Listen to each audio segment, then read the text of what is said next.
С 1 апреля 2026 года иностранные водительские удостоверения теряют юридическую силу на территории Российской Федерации. В связи с этим УГИБДД обращает внимание автовладельцев на необходимость своевременной замены национальных водительских удостоверений на российские.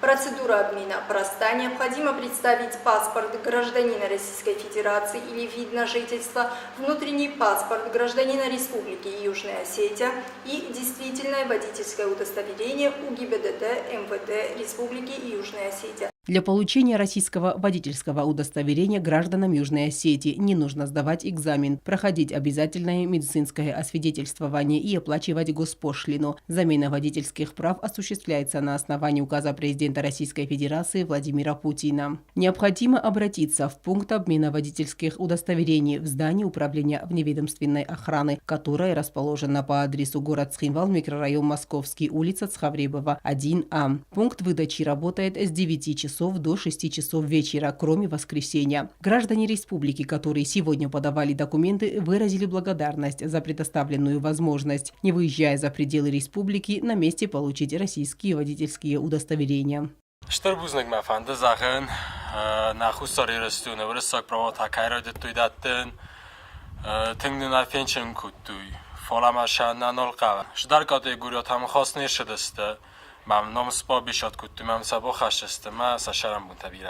Процедура производится бесплатно и доступна каждому владельцу транспортного средства. На сегодняшний день российские удостоверения получили больше 3000 наших граждан.